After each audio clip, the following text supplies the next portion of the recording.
Assalamualaikum warahmatullahi wabarakatuh. Halo semuanya, perkenalkan nama saya Aliana Diabsari dari kelas A Kesehatan Masyarakat Fakultas Ilmu Kesehatan Universitas Siliwangi.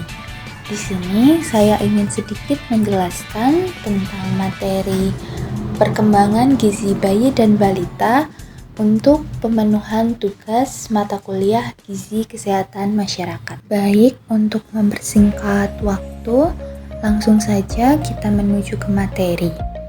Yang pertama, sebelum kita masuk ke materi, alangkah baiknya kita tahu pengertian dari apa itu bayi dan balita. Nah, menurut Permenkes nomor 25 tahun 2014 tentang upaya kesehatan anak, bayi ialah anak yang dimulai dari usia 0 sampai 11 bulan.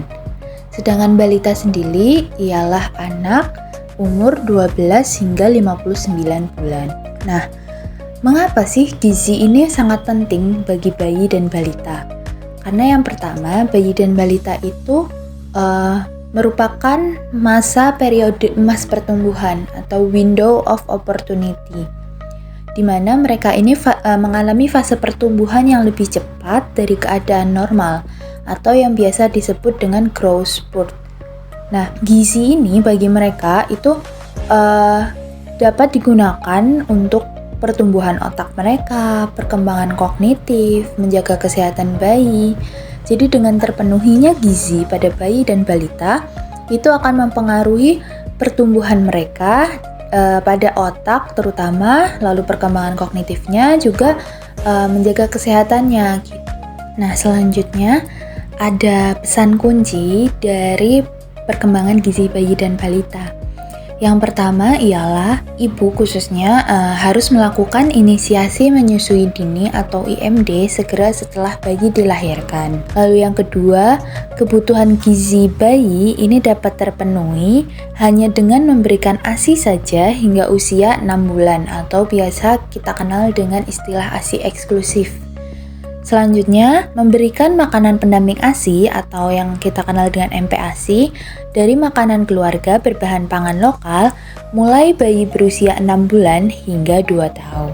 Nah, dari pesan kunci sebelumnya itu kan dijelaskan ada inisiasi menyusui dini atau disingkat sebagai IMD. Nah, apa sih inisiasi menyusui dini itu? Inisiasi menyusui dini adalah proses menyusu yang dimulai segera yang dilakukan oleh bayi selama durasi paling singkatnya adalah 1 jam setelah kelahiran. Nah, IMD ini dilakukan dengan cara meletakkan bayi secara tengkurap di dada atau perut ibu sehingga kulit bayi ini melekat langsung pada kulit ibu. Nah, IMD ini akan memberi kesempatan pada bayi agar mencari puting susu ibu dan menyusu sendiri. Apa sih manfaat dari inisiasi menyusui dini ini? Ada beberapa manfaat dari inisiasi menyusui dini ini. Di antaranya, yang pertama mencegah terjadinya hipotermia. Adanya kontak langsung antar kulit ibu dengan kulit bayi ini dapat mencegah hipotermia pada bayi karena adanya rangsang kehangatan saat terjadi kontak langsung kulit itu memberikan kehangatan dan mencegah hipotermia pada bayi.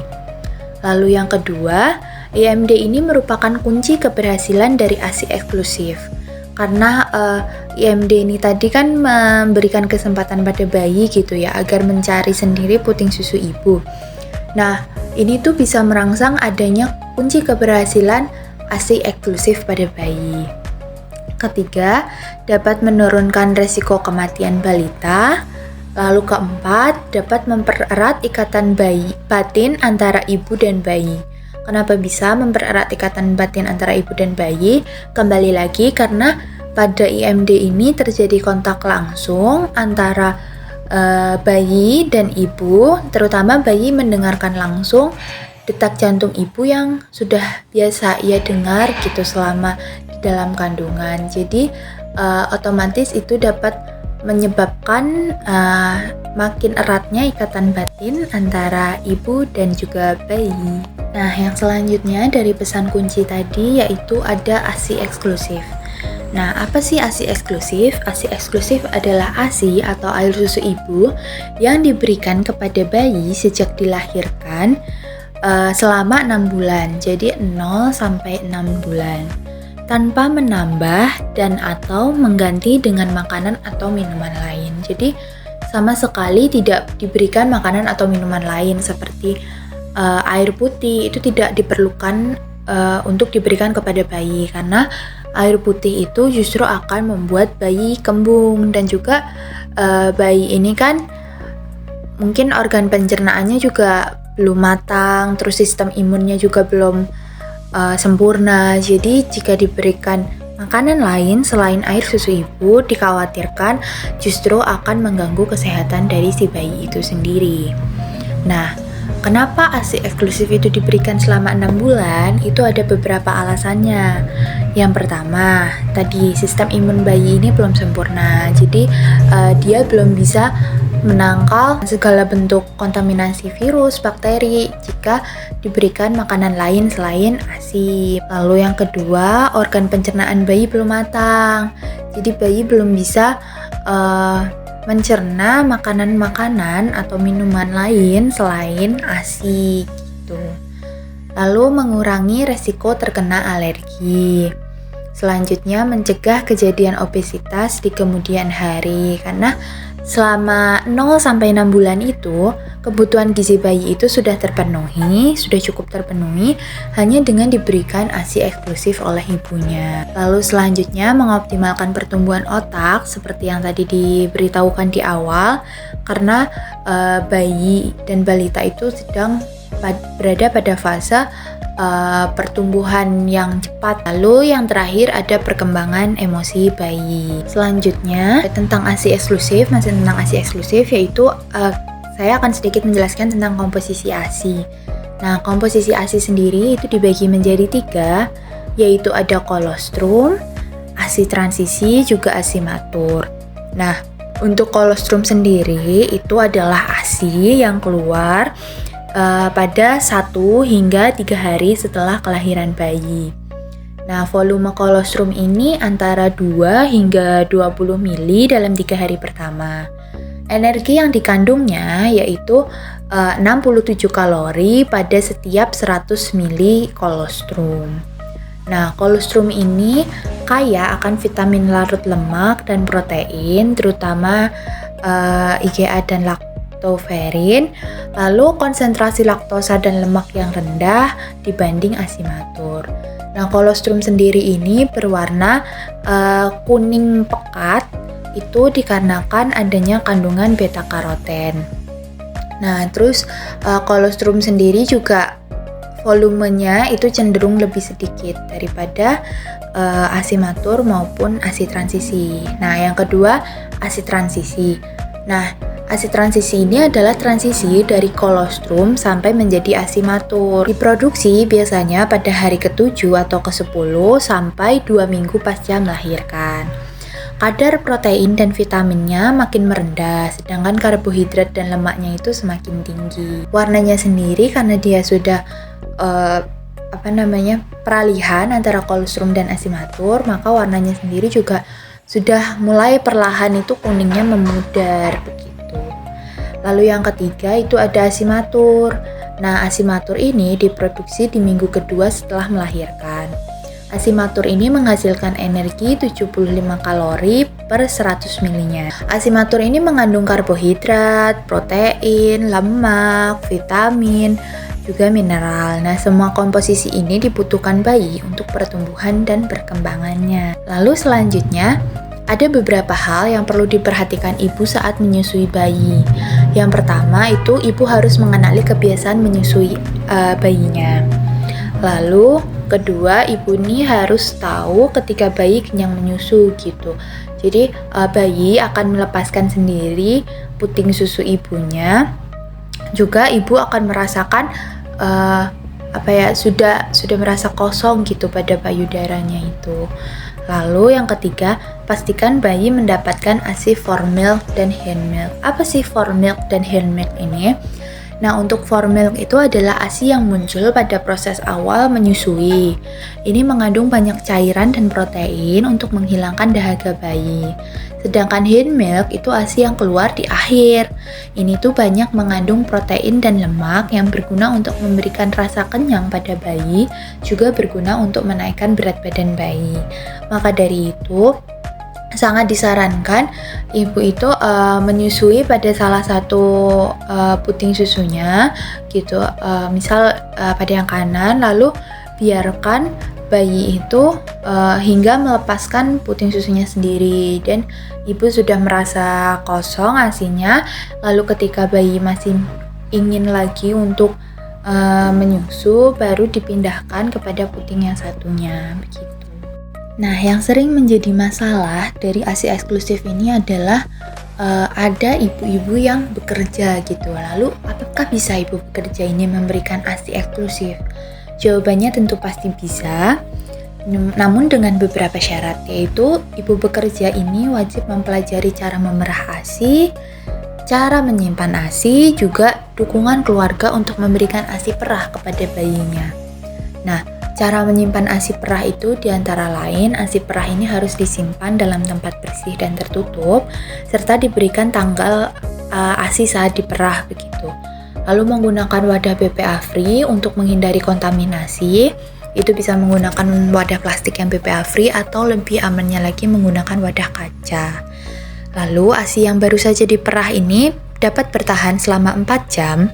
Jika disimpan di kulkas atau chiller, itu bisa bertahan 2 hingga 3 hari. Lalu jika disimpan di freezer kulkas 1 pintu, itu bertahan 2 minggu. Dan jika disimpan di freezer kulkas 2 pintu, dapat bertahan hingga 3-6 bulan. Untuk cara mencairkan ASI yang sudah dibekukan, itu ASI diturunkan ke kulkas atau chiller selama 12 jam untuk menghindari perubahan suhu yang ekstrim. Jadi tidak merusak kandungan yang ada dalam ASI tersebut. Lalu setelah 12 jam, ASI ini dapat dikeluarkan dari kulkas atau chiller, lalu dimasukkan ke dalam cangkir dan direndam dalam air hangat yang bersih. Lalu cara memberikan ASI perah yang sudah dicairkan itu tuh menggunakan sendok, gelas, ataupun cangkir. Karena pemberian ASI menggunakan botol atau dot itu tidak disarankan karena ditakutkan akan membuat bingung si bayi ketika nanti bayi itu kembali diberikan ASI secara langsung. Selanjutnya ada kebutuhan gizi bayi dan balita. Nah, kebutuhan gizi bayi usia 0-6 bulan ini tercukupi hanya dengan pemberian ASI saja. Frekuensinya 6 hingga 8 kali sehari atau lebih.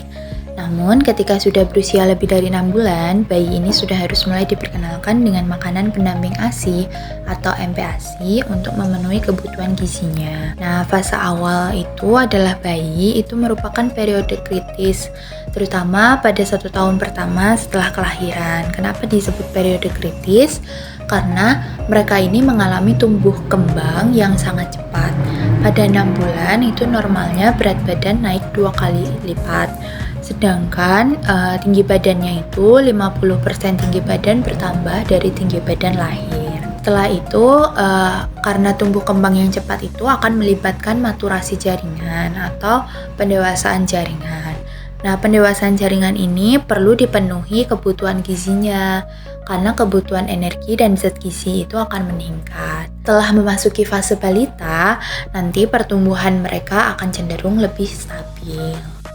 Selanjutnya adalah pemberian makan bayi dan anak atau biasa disebut PMBA. Prinsip pemberian makanan bayi dan anak yang baik itu meliputi yang pertama, inisiasi menyusui dini atau IMD. Kedua, menyusui eksklusif pada usia 0 hingga 6 bulan. Lalu selanjutnya mulai 6 bulan mulai diberikan makanan pendamping ASI atau MPASI.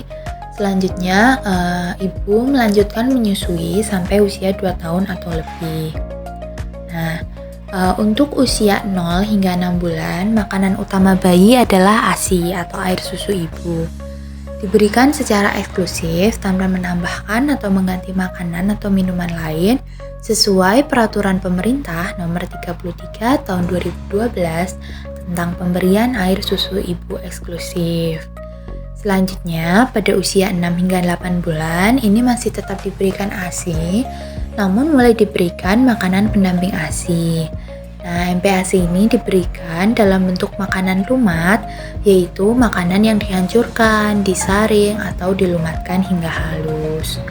Nah, selanjutnya untuk umur 9 hingga 11 bulan itu tetap diberikan ASI, namun untuk tekstur makanannya mulai diberikan makanan yang lembek.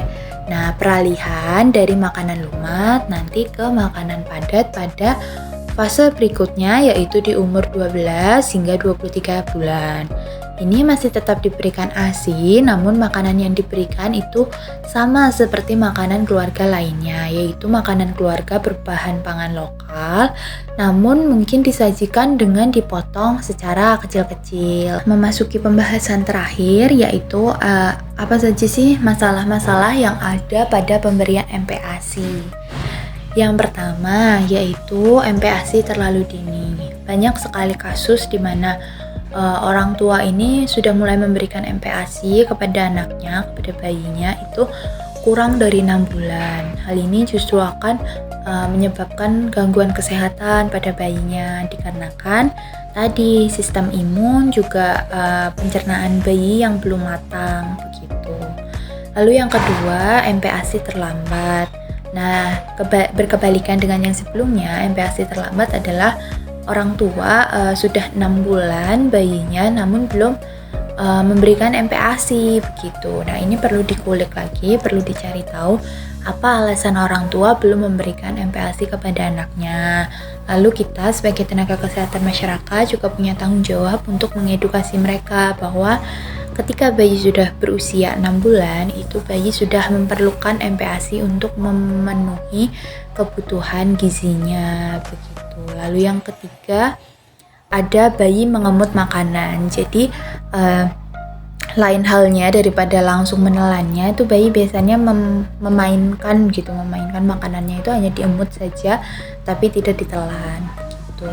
Lalu yang selanjutnya yang sering kita dengar yaitu gerakan tutup mulut atau GTM. Nah, GTM ini bisa diatasi dengan cara memberikan makanan yang beragam gitu, kayak inovasi dari ibunya memberikan makanan pendamping ASI yang sangat beragam. Jadi GTM ini kan mungkin karena anak tuh sudah kenyang atau anak bosan dengan jenis makanan yang diberikan. Selanjutnya ada picky eater atau memilih-milih makanan. Nah, picky eater ini dikarenakan karena bayi ini kurang dikenalkan berbagai macam rasa dan makanan begitu. Jadi sama seperti GTM, caranya adalah ibu mungkin atau pengasuh itu harus lebih kreatif dan inovatif dalam memberikan makanan kepada anaknya atau kepada bayinya. Lalu yang selanjutnya yaitu sulit BAB atau buang air besar. Baik, itu tadi yang bisa saya sampaikan mengenai materi perkembangan gizi bayi dan balita. Apabila ada salah-salah kata, saya mohon maaf. Sekian dari saya. Wassalamualaikum warahmatullahi wabarakatuh.